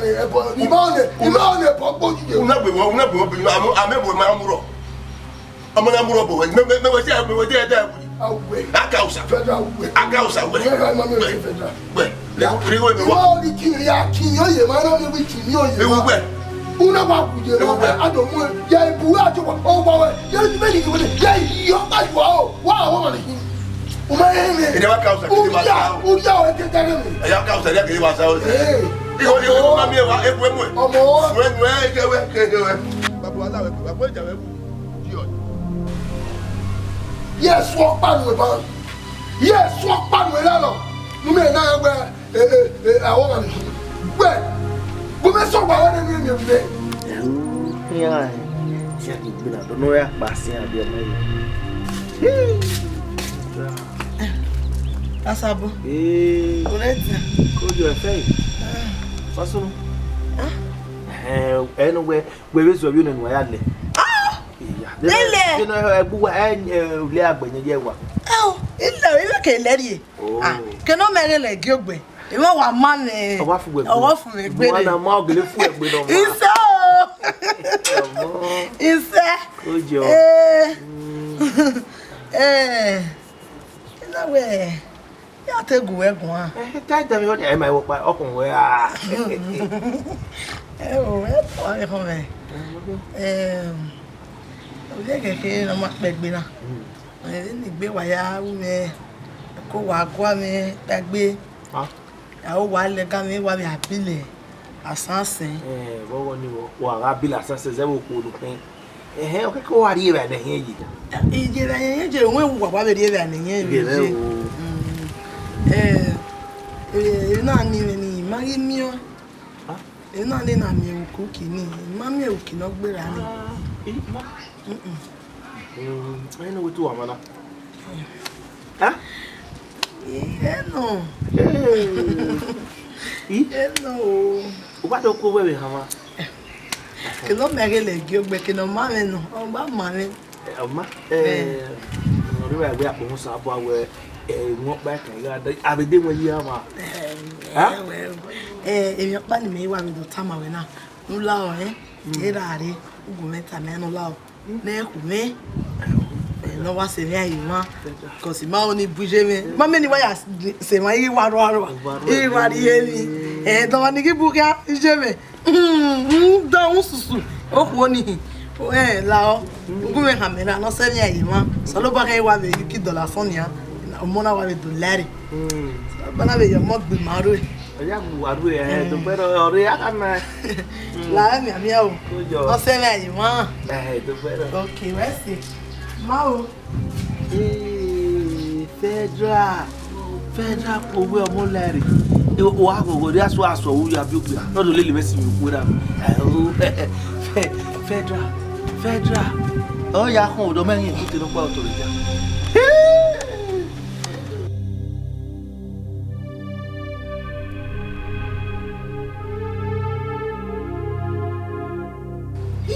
Asara wa bon do pape.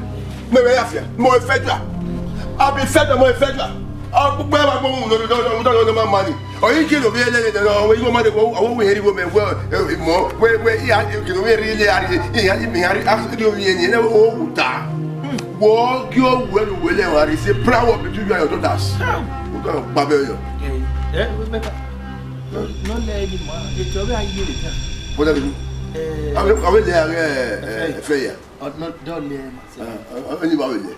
O ga ta we le. E fe igi yo to ke we. Wo. O do game un yo to e gba ne gbe me wo na. Wo. O we ka mo we eyin no so bo. We le. Ko ni. O mi yan ma nu e. E fe taking. Do ku o gbe. Amako le.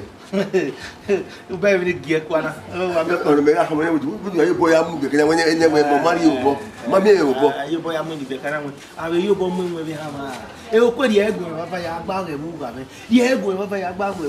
Ni ba be yo. We ma gbe ko to baba. Awo we ta mai. Mo yo pa. Owe ke no ma de le wo igi ogbe. Owe yin e ma mi mai we. Owe ma na wi a we nu re nu tu yan le wo ya bi ade. Ogun na bogun na ri. Ika me se be o fa na we ne ya yi wa obi obi a iyan pe no ma le me ga fu. Ebe ye ta fo no pe o lu su na. Ah ma nu ne o. Na we are you Chris. Awo ma no ri e ko we awo bi awo ko ma be wo ko. Hey! Era be mo ko no ma no po ogwe. Ya e bo mo wa so. Me wo to ro bole to fo na wo. Sabe me. Sabe me do wo ko mo. Sabe me do wo ma nai. Ya hewe. Sabe me na hewe. Umo na go. Ifi ya ka papa fa na wo bo na. Wa bi ri ate mo we. Ya go ya. Ona se ngo na le wo fe dra wo do. Ona se. Sabe me. Ya go. Ama ko na sabe me. Sabe me do wo. Obi e pa fedra no sabo. Sabo ma ko no. Obi e pa fedra. Hey! Don't I say you know where we make it. You may go no get. You are going to pa. You are me we are here. Oh yeah. But I be tell me. Come. Oh yeah. Yeah, see I can't fedra calo ye. You are money I better. But I be tell me. Oh yeah. Ni fero ke pa.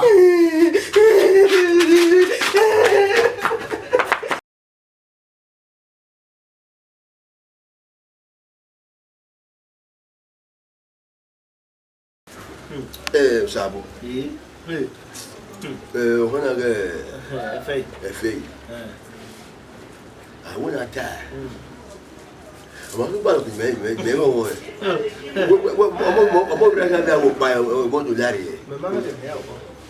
de obi otu no pa ni no na me na anta we ewo but okay e fe na o me no anda lo se mo ba ka me da yo e me lo ba yi ko then ana when we pin ya wo me head ori wa we be ko gba ko ere mo na ya wo pa we ba si koko na ru agbale mo no atele Fedra Jerry Ije Uwadiae now hey ya we ni nya gi no to we da are tena na do kwa yiro up da wa go emo ya we bo papa ya ije we wa ba ni le ije wa bo la we pe ga sabi wa nenu wa we no mu ko na wu ba ifa no mu ko na wu ba ifa ya wa go no we nwere ifa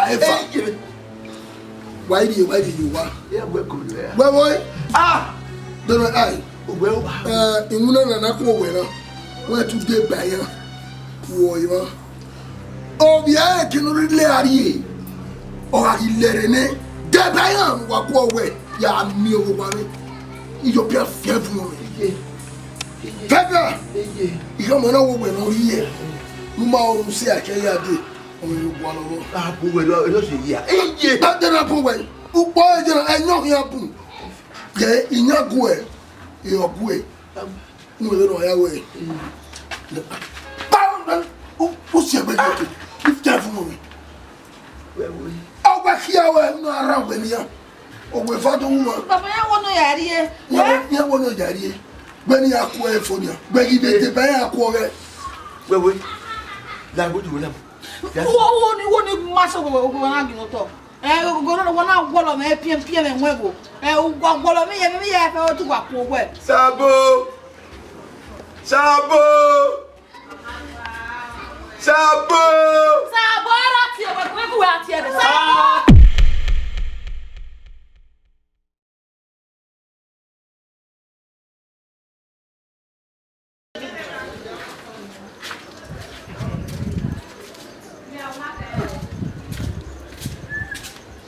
ha go ni oba go seri ma oje baba abo ko yo bari o bene pari de diaria ke gese na ba benu mi ele ye na mo go park ona bo egberu po giver o wala he ko o sabu o wala he ko so po wala me wa yo ni ha ya o ya fe go do ku eme ago ni bo mama me na ko wo pe ha owo ku ewe wa ma me do ku we ti bona ido gbero ni ye mi we no ya wo ni ku ni anu na pe ara ni awa wa pe o to me o se do wo ma ke no wa le o na bo we 60 days or 60 nights okay so Sabo o agbero ya go e ko pa o gbe ku ya go we won wori Sabo o me ka ko Sabo anyway dear Sabo wari wo gbe wari okay I do well wari ma ya fe wari ma apa all of us yeah una ke nu ye gele ra yin una ke nu ye onyu me no yin ba I oga ma we gbaduma do body how do you like the bill you now how do you feel we what then when we were you say you go okay go to go na then when we were you say you go can go to go na then when we were you say you go no here all of us are in this house together eh do bado wa we na re mo agaro iwin na wa me ma ebwe mo ya kan ba wa ene mo na re me ko ma be bi na wa ko ka we ma be bi le nu wa no